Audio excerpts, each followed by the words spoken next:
তোমাদের মধ্যে ওই লোকটা বেশি কপালওয়ালা, ভাগ্যবান, যার প্রথম সন্তানটা কন্যা হয়। কোন নারী কতটা কল্যাণময় এটা বোঝার জন্য দেখতে হবে তার ঘরের প্রথম সন্তানটা কি। প্রথম সন্তান যদি কন্যা হয়, ওই ঘরে বরকত দেয় কে?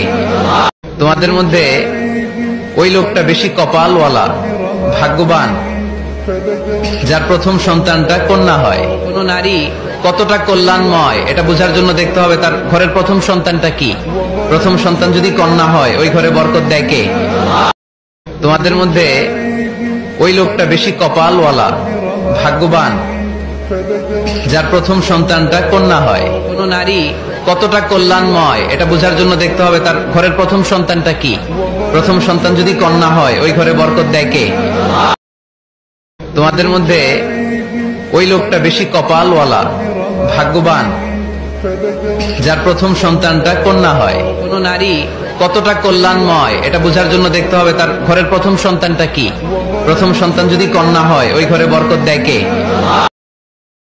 কন্যা যখন আসে পৃথিবীতে, ইসলাম বলে ওই ঘরটা বরকতময়।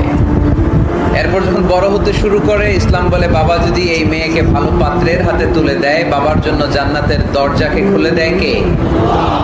তোমাদের মধ্যে ওই লোকটা বেশি কপালওয়ালা, ভাগ্যবান, যার প্রথম সন্তানটা কন্যা হয়। কোন নারী কতটা কল্যাণময় এটা বোঝার জন্য দেখতে হবে তার ঘরের প্রথম সন্তানটা কি। প্রথম সন্তান যদি কন্যা হয়, ওই ঘরে বরকত দেয় কে?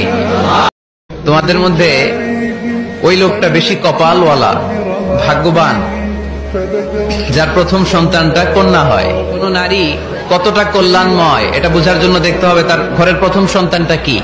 প্রথম সন্তান যদি কন্যা হয়, ওই ঘরে বরকত দেয় কে? পাগল ছিলেন আবু বকর, প্রেম দরিয়ায় দিলেন সাঁতার। পাগল ছিলেন আবু বকর, প্রেম দরিয়ায় দিলেন সাঁতার। হাসর মিজান পারি দেবে সেই প্রেমের বলে। হাসর মিজান পারি দেবে সেই প্রেমের বলে। নবীর প্রেমে পাগল যারা প্রেম খেলা খেলে, নবীর প্রেমে পাগল যারা প্রেম খেলা খেলে। নবীর প্রেমে ওয়াজ করুনি দন্ত দে ফেলে। নবীর প্রেমে ওয়াজ করুনি দন্ত দে ফেলে। নবীর প্রেমে পাগল যারা প্রেম খেলা খেলে, নবীর প্রেমে পাগল যারা প্রেম খেলা খেলে। পাগল ছিলেন হযরত আলী, সূর্যের সাথে কথা বলি। পাগল ছিলেন হযরত আলী, পাগল ছিলেন হযরত আলী, সূর্যের সাথে কথা বলি। পাগল ছিলেন হযরত আলী, সূর্যের সাথে কথা বলি।